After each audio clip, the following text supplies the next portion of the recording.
Bonjour à tous, merci d'être présents. Et ce matin, c'est une grâce encore que le Seigneur nous offre de pouvoir partager ensemble la parole de Dieu. Je vous invite à lire dans l'Épître aux Romains, le chapitre 3, du verset 9 au verset 17. Que dire donc? Sommes-nous supérieurs aux autres? Pas du tout. En effet, nous avons déjà prouvé que juifs et non-juifs sont tous sous la domination du péché. Comme cela est écrit, il n'y a pas de juste, pas même un seul. Aucun n'est intelligent, aucun ne cherche Dieu. Tous se sont détournés, ensemble ils se sont pervertis. Il n'y en a aucun qui fasse le bien, pas même un seul.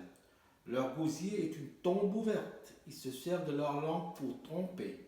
Ils ont sur les lèvres un venin de vipère. Leur bouche est pleine de malédiction et d'amertume. Leurs pieds courent pour verser le sang. La destruction et le malheur marquent leur passage.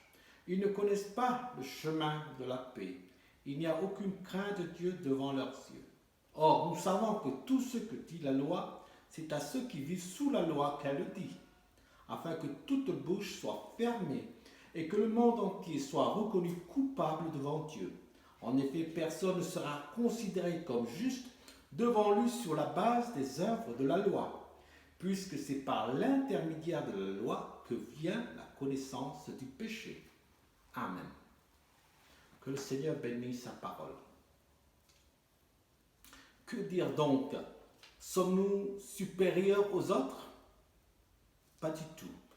En effet, dit Paul, nous avons déjà prouvé que juifs et non-juifs sont tous sous la domination du péché. Donc juifs, grecs, barbares, païens et autres sont dans le même registre.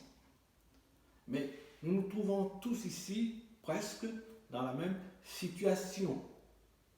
Les juifs que Paul ici fait référence sont ceux qui se justifient par la loi, les Saintes Écritures. Et le reste, pour eux, sont des païens. Mais Paul dit non. La loi a un rôle très important. C'est de nous montrer et confirmer que nous ne sommes pas justes. La loi est comme un miroir. Elle nous renvoie notre image, c'est-à-dire notre état de péché. Elle ne nous sauve pas, puisque justement, elle révèle notre nature pécheresse. Et elle est là pour nous condamner à cause de nos fautes. Donc la loi vient de Dieu. Elle nous régule. Elle est la norme de Dieu. Donc, la seule personne qui pouvait accomplir parfaitement toute la loi de Dieu, il n'y a que Jésus, puisqu'il lui dit même, il dit, je ne suis pas venu pour abolir la loi, mais pour l'accomplir. Donc le chrétien n'a plus à avoir peur de la loi. Car premièrement, pour sa vie, Jésus dit que celui qui a le Fils a la vie. Donc dans Éphésiens chapitre 2, verset 8, c'est par la grâce que vous êtes sauvés, par le moyen de la foi. Et cela ne vient pas de vous, c'est le don de Dieu. Donc, le chrétien n'a plus à avoir peur de la loi, car c'est par la grâce qu'il a été sauvé, par le moyen de la foi. La loi n'est pas faite aussi pour le juste, mais pour les méchants, les rebelles, les impies, les pécheurs, les irréligieux, les profanes, les parricides, les meurtriers, les impudiques, etc., etc. Et tous ceux qui sont contraires, tout ce qui est contraire à la saine doctrine. Paul dit que à Timothée, nous n'ignorons pas que la loi est bonne, pourvu qu'on en fait un usage légitime. C'est ce que Moïse disait. La loi n'est pas sans importance, elle a toute sa place. Jésus est notre sauveur,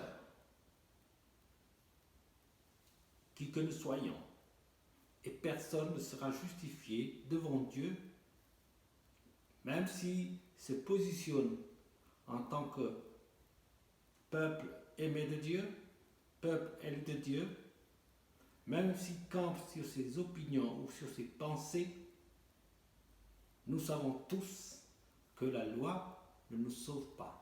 Au contraire, elle est là pour révéler qui nous sommes véritablement. Et Paul dira plus tard, dans ses expériences, il a dit, je veux faire le bien, mais je n'arrive pas. C'est toujours le mal qui l'emporte. Je veux faire le bien, mais c'est toujours le mal qui est vainqueur dans ma vie. Mais qu'est-ce que je vais devenir? Mais maintenant, il le dira plus tard, par la grâce de Dieu, Dieu nous a donné la victoire en Jésus-Christ.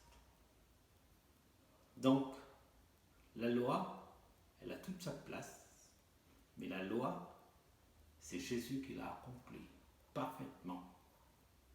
Et il l'a accompli pour nous. Maintenant, nous, c'est avec le Seigneur, Jésus, par la foi en Jésus-Christ, que le Seigneur nous bénisse. Amen.